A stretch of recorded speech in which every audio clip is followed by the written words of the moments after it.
말로는 믿는다고 말하면서 행동이 믿음이 나타나지 않으면 그것은 믿음이 아닙니다.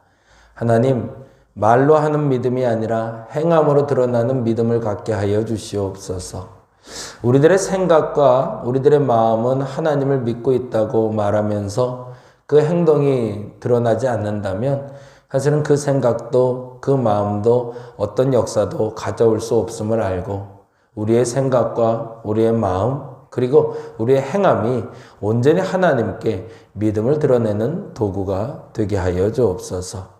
마음으로 품고 있는 것들, 생각했던 것들, 그리고 행동하는 것들, 그것이 하나님의 중심에서 떠나지 말게 하여 주옵시고 하나님이 기뻐하시고 하나님이 원하시는 일이 무엇인지 알아 그 일을 한 걸음이라도 아주 작은 것이라도 행하여 그 믿음을 드러내는 우리 되게 하여 주옵소서.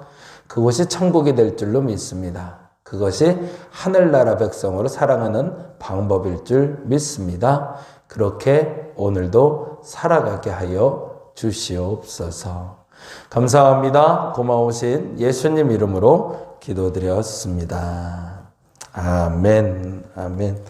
오늘은 사사기 13장에 있는 말씀 같이 봅니다. 사사기 13장 1절에서 7절까지입니다. 사사기 13장 1절에서 7절. 함께 볼 본문은 13장부터 16장까지가 되고요. 13장 1절에서 7절 같이 한 목소리로 읽겠습니다. 이스라엘의 자손이 다시 여호와의 목전에 악을 행하였으므로 여호와께서 그들을 40년 동안 블레셋 사람의 손에 넘겨 주시니라. 소라 땅의 단 지파의 가족 중에 마노아라 이름하는 자가 있더라. 그의 아내가 임신하지 못하므로 출산하지 못하더니 여호와의 사자가 그 여인에게 나타나서 그에게 이르시되 보라, 내가 본래 임신하지 못하므로 출산하지 못하였으나 이제 임신하여 아들을 낳으리니 그러므로 너는 삼가 포도주와 독주를 마시지 말며 어떤 부정한 것도 먹지 말지니라.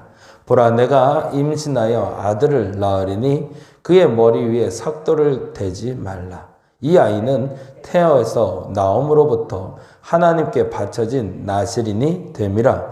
그가 블레셋 사람의 손에서 이스라엘을 구원하기 시작하리라 하시니 이에 그 여인이 가서 그의 남편에게 말하여 이르되 하나님의 사람이 내게 오셨는데 그의 모습이 하나님의 사자의 용모 같아서 심히 두려움으로 어디서부터 왔는지를 내가 묻지 못하였고 그도 자기 이름을 내게 이르지 아니하였으며 그가 내게 이르기를 보라, 내가 임신하여 아들을 낳으리니 이제 포도주와 독주를 마시지 말며 어떤 부정한 것도 먹지 말라. 이 아이는 태에서부터 그가 죽는 날까지 하나님께 바쳐진 나실인이 됨이라 하더이라 하니라. 아멘. 오늘은 13장부터 16장까지 보는 날인데요. 12장에 잠깐 살펴보고 갈 건데 어저께 우리 청년들 묵상하면서 우리 형제 하나가 올려줬는데 사사 입산 이야기가 12장 끝머리에 나오고 있고요. 사사 압돈의 이야기가 끝머리에 나오고 있습니다. 그래서 12장 8절에서 12절까지 입산이라는 사람에 대한 이야기가 나오고요. 입산은 상수리나무라는 별명을 갖고 있어요. 그리고 압돈이라는 사람이 나오는데 압돈의 뜻은 노동하다라는 뜻입니다. 그러니까 노동자, 노예 뭐 이런 뜻을 갖고 있어요. 이스라엘의 사사가 될 수 있는 지도자의 기준은 노동자도 될 수 있고 농부도 될 수 있고 목자도 될 수 있고 그 기준은 결정되어 있지 않다라는 걸 보여주고 있죠. 그래서 사사 입산, 사사 압돈의 이야기를 넘어서 이제 비로소 삼손이라는 마지막 사사, 끝물 사사죠. 사실은 사무엘이 마지막 사사가 되기 때문에 사사기에 기록된 건 삼손이지만 우리는 마지막 사사를 사무엘로 봅니다. 우선 삼손에 대한 이야기에 13장은 이렇게 질문을 던져놓으면 좋을 것 같아요. 삼손의 출생 배경은 무엇인가? 13장은 삼손의 출생 배경은 무엇인가? 요거는 조금 이따가 설명하도록 하겠습니다. 굉장히 재미난 부분이 나오는데 우리가 좀 깨달아야 될 부분이 무엇인지 점검해 봤으면 좋겠습니다. 그리고 14장은 우리가 잘 아는 대로 삼손이 딥나라는 여자를 만나서 그 딥나라는 여자가 삼손의 친구에게 시집 가는 것으로 끝나는 이야기. 근데 그 이야기를 통해서 삼손의 힘의 근원은 무엇인가를 우리에게 가르쳐 주고 있습니다. 삼손의 힘의 근원은 무엇인가? 삼손은 14장 1절에 보니 삼손이 딥나에 내려가서 거기서 블레셋 사람의 딸들 중에 한 여자를 보고 올라와서 라고 되어 있어요. 그래서 여자를 흠모해서 딥나로 그래서 블레셋 사람들을 만나러 가는 줄을 착각하게 했지만 사실은 이 일은 14장 4절에 이렇게 기록되어 있습니다. 그때 블레셋 사람이 이스라엘을 다스린 까닭에 삼손이 틈을 타서 블레셋 사람을 치려 함이었으나 그의 부모는 이 일이 여호와께로부터 거기다 줄을 좀 쳐놓죠. 여호와께로부터 나온 것인 줄 알지 못했다고.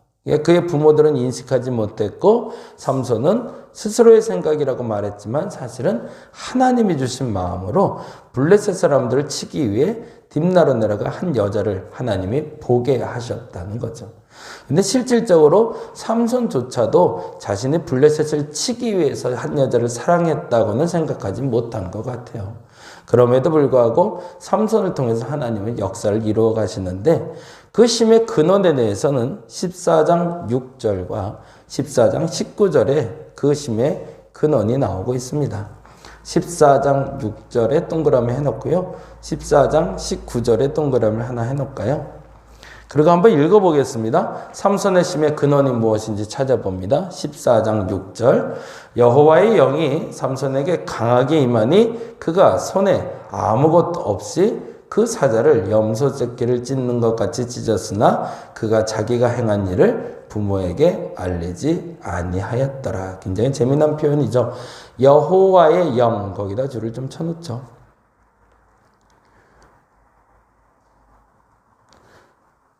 그리고 나서 재미난 단어가 여호와의 영이 삼손에게 강하게 임하시니 그의 손에 아무것도 없이 거기다도 줄을 좀 쳐놓으면 좋겠습니다. 결국에는 삼손의 힘의 근원은 그의 손에 무엇이 있어서가 아니라 하나님의 영이다라는 걸 얘기하고 있는 거죠. 성경은. 그리고 또 하나 이렇게 얘기합니다. 19절인데요. 읽어볼까요? 여호와의 영이 삼손에게 갑자기 임하시며 거기도 여호와의 영이 줄을 좀 쳐놓죠. 그리고 갑자기 임하시며 거기다 또 줄을 쳐놓을게요. 실질적으로 여호와의 영이 임할 때 삼손에 부르짖어 임하는 경우도 있었지만 하나님의 때에 하나님이 삼손을 움직이고 계시다는 걸 보게 되는 거죠. 결국에 그의 근원은 그의 힘의 근원은 여호와의 영이라는 겁니다. 그리고 15장에 이렇게 질문을 던져봅니다. 삼손의 도구는 무엇인가?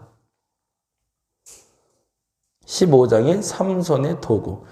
그리고 또 전쟁을 치르게 되는데 두 가지의 도구가 나오고 있습니다. 근데 그 도구를 말하는 이유가 있는 거죠. 사실은 첫 번째 도구로 말하는 건 15장 4절이고요. 두 번째 도구는 15장 15절이 됩니다. 같이 한번 동그라미를 좀 해놓고 보면 좋겠습니다. 15장 4절과 15장 15절. 이번 전쟁에서 싸움에 이용되는 도구가 무엇인지를 봅니다. 15장 4절에 보니 이렇게 되어 있죠. 삼손이 가서 여우 300마리가 이번엔 도구가 됩니다. 300마리를 어떻게 잡아왔냐, 어디서 갖고 왔냐, 이런 게 중요한 게 아니고요. 사실은 삼손의 힘의 근원은 하나님이기 때문에 어떤 도구를 써도 상관없었다라고 얘기를 하고 싶은 겁니다.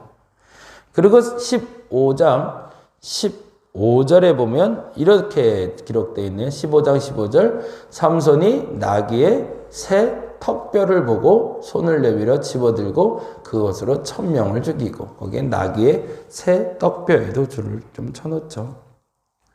그의 손에 무엇인가 있을 때마다 하나님이 역사하셨다가 아니라 여호와의 영이 임했을 때마다 삼손이 역사를 가져왔는데 손에 아무것도 없어도 여우 300마리로도 나귀 새 턱뼈로도 그 역사를 이루어 가시는 하나님을 우리는 만나고 있고, 삼손도 그것을 알았어야 하고 삼손의 부모들도 그리고 그때 이스라엘도 이것을 알았다면 사실은 삼손이 무엇을 해야 되는지 그리고 그렇게 쓸쓸한 죽음을 맞이하지는 않았을 겁니다.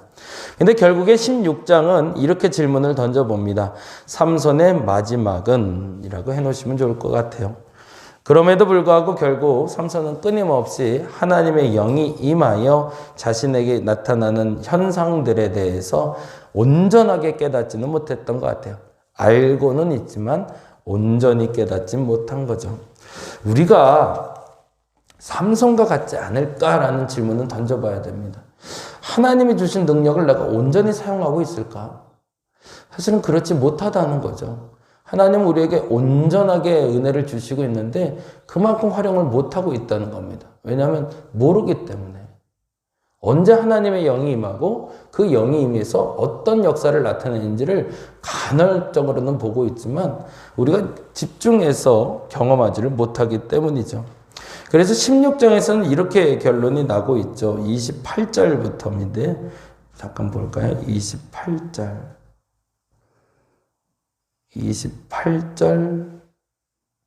같이 읽어봅니다.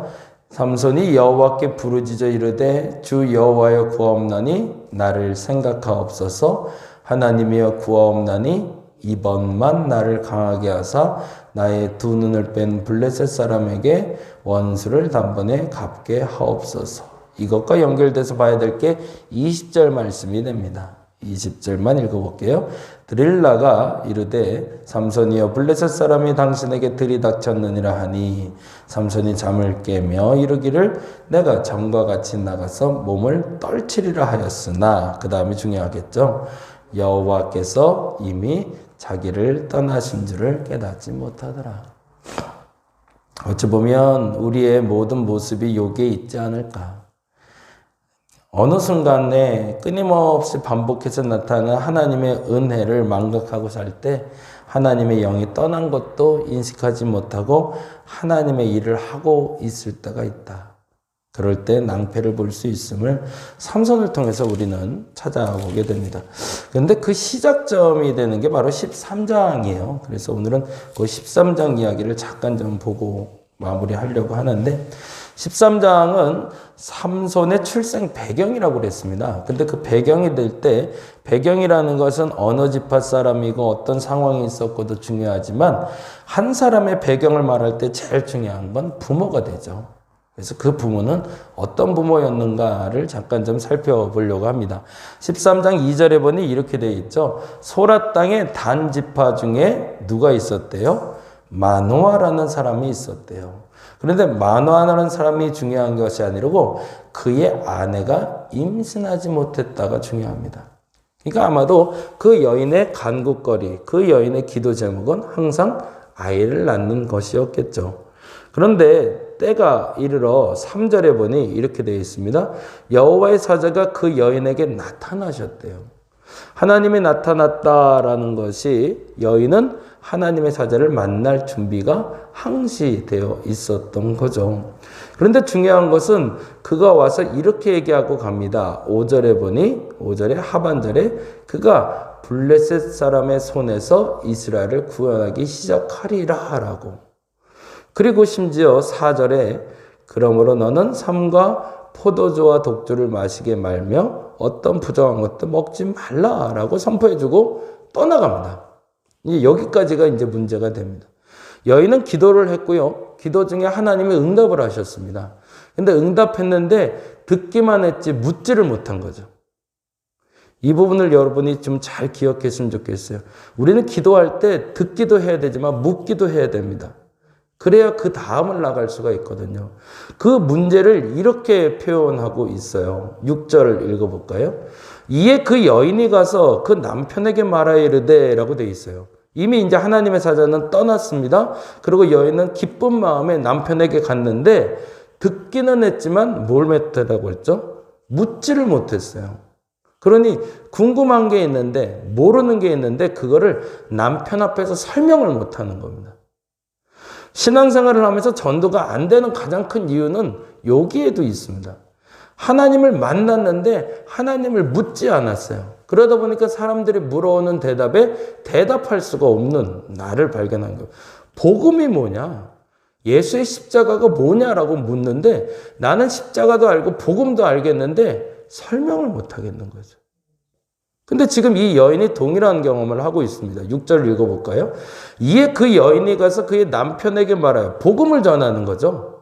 내게 하나님이 나타났다고. 그런데 문제는 하나님의 사람이 내게 오셨는데 이렇게 돼 있죠. 그의 모습이 하나님의 사자의 용모 같다고. 긴가민가라는 거예요. 사실은 잘 모르겠는데 그런 것 같아. 그래서 심히 두려움으로 그 다음에 뭐라고 돼 있죠? 어디서부터 왔는지도 묻지 못했고 그가 자기 이름을 내게 이르지도 아니했다고. 이름도 모르고 어디서 왔는지도 모르겠다고. 듣기는 했지만 묻지를 않은 거죠. 그리고 나서는 자기가 들었던 얘기를 합니다. 7절에 그가 내게 이르기를 보라 내가 임신하여 아들을 낳으리니 이제 포도주와 독주를 마시지 말며 어떤 부정한 것도 먹지 말라라고 하셨다는 거예요. 이 말을 남편이 믿을까요? 못 믿는 거죠. 너 헛것 봤어. 엉뚱한 소리 들었구나 라고 생각이 드는 거죠. 근데 이 남자가 그래도 인격적인 사람이었던 것 같아요. 그래서 8절에 이렇게 얘기합니다. 마노아가 여인에게 묻지 않습니다. 자기 아내에게 묻는 것이 아니라 하나님께 구합니다. 만일에 진짜 하나님이 나의 아내에게 나타났다면 내게도 나타나 달라고. 이게 참 멋진 표현이죠. 근데 다음이 조금 아쉬워요. 8절에 보니 마노아가 여호와께 기도하여 이르되 주여 구하옵나니 주께서 보내셨던 하나님의 사람을 우리에게 다시 오게 하사 나도 좀 만나게 해달라는 얘기죠. 그런데 중요한 얘기가 있습니다. 9절 볼까요? 하나님은 마노아의 목소리를 들으셨죠. 묻는 마노아의 말을 들으셨는데 마노아는 어디 있는지 볼까요? 여인이 밭에 앉았을 때 하나님의 사자가 다시 그에게 임하였으나 뭐래요? 남편은 또 함께 있지 않대요. 그래서 급히 여인이 달려가서 남편을 데려오는 장면이 10절입니다. 그리고 나서 11절에 이렇게 말하는 걸 보니 여인에게 무슨 문제가 있었고 마노아가 왜 하나님의 사자를 만나고 싶었는지가 나오는 거죠. 그게 11절입니다. 읽어볼까요? 마노아가 일어나 아내를 따라가서 그 사람에게 이르러 뭐라고 되어 있죠? 그에게 묻되 당신이 이 여인에게 말씀하신 그 사람 맞냐? 라고 묻는 거죠.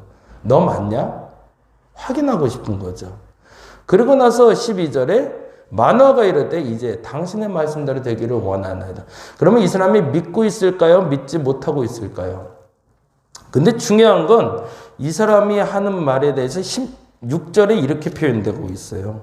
여호와의 사자가 마노아에게 이르되 내가 비록 나를 머물게 하나 내가 내 음식을 먹지 아니하려는 번제를 준비하려고는 마땅히 여호와께 드릴지니라 하니 이는 그가는 누구일까요? 마노아를 얘기합니다. 마노아가 여호와 사자인지를 알지 못했다고. 마노아가 그 여호와의 사자가 누군지를 알지 못했다라고 성경은 기록하고 있어요. 그건 무슨 말일까요? 지금 하나님의 사자를 만나고 있는데 마노아에게 믿음이 생기질 않는 거예요. 근데 왜 그랬을까요? 그 말은 12절하고 14절에 정답이 있습니다. 거기까지만 읽고 마무리할게요. 12절 마노아가 이르되 이제 당신의 말씀대로 되기를 원하나이다 했어요. 그 다음에 이 아이를 뭐라고 되어 있죠? 어떻게 기르며 우리가 그에게 어떻게 행하리까? 왜 이렇게 질문했을까요? 답은 14절에 이렇게 얘기합니다. 포도나무 소선을 먹지 말며 포도주와 독주를 마시지 말며 어떤 부정한 것도 먹지 말고 내가 그에게 명령한 것은 다 지킬 것이라. 근데 이 말은요, 사실은 13장 4절에 아내에게 나타났을 때 벌써 했던 얘기거든요. 마노아의 생각에는 하나님이 구별했다면 뭔가 특별한 게 있어야 될 거라고 착각을 했던 겁니다. 내가 무슨 특별한 교육을 하던가, 특별한 프로그램을 만들던가, 무언가 특별한 걸 해야 하나님의 일을 하지 않을까라고. 근데 하나님은 당신의 사자를 통해서 끊임없이 얘기하는 건 네가 특별한 걸 할 필요가 없어. 내가 구별하면 구별된 사람이야 라는 걸 얘기하고 있는 거죠. 우리는 하나님 앞에 구별된 것이 가장 특별하다는 것을 알지 못합니다. 그리고 무언가 특별한 무엇을 해야 하나님이 역사하시는 걸로 착각한다는 거죠. 오늘은 그렇게 기도했으면 좋겠습니다. 특별한 무엇인가를 해서 하나님께 쓰임받는 것이 아니라 하나님께 구별됐기 때문에 쓰임받는 겁니다. 내가 하나님께 구별돼서 쓰임받는다는 것에 대해서 믿음으로 선포하게 해달라고. 뭔가 특별한 걸 해서 하나님의 일을 하는 것이 아니라 하나님이 나를 구별하셨으니 나는 하나님의 일을 하는 사람이라는 믿음의 고백, 그 고백이 있는 오늘 한 날 되시기를 간절히 바랍니다. 기도하겠습니다. 우리는 뭔가 특별한 걸 해야 하나님이 역사한다고 착각합니다. 영어 공부도 많이 해야 되고 3개 국어, 4개 국어 정도는 해야 하나님께 쓰임받지 않을까? 운동 열심히 해야지. 사람들을 많이 만나야지. 그 무엇인가 특별한 게 있어야 하나님을 만날 수 있고 하나님의 일을 한다고 착각들을 하고 있습니다. 하나님, 이 착각에서 벗어나게 하여 주옵소서. 내가 특별한 훈련을 받고 특별한 일을 해야 하나님의 쓰임을 받는 것이 아니라 마노아가 생각했던 것처럼 뭔가 특별한 일이 벌어져야 하나님의 쓰임 받는 것이 아니라 하나님이 구별하셨기 때문에 쓰임 받는 겁니다. 그 부분을 명확히 구별하여 일상 속에서 하나님이 구별하신 사람으로 살아가게 하여 주옵소서. 그 일을 통해서 하나님의 능력이 부여될 줄로 믿습니다. 특별한 일을 하는 사람들은 하나님이 구별한 사람들이지 특별한 훈련을 받은 사람이 아님을 알아. 하나님께 구별된 사람답게 일상을 살아가게 하여 주시옵소서. 감사합니다. 고마우신 예수님 이름으로 기도드렸습니다. 다 같이 기도하고 돌아가겠습니다.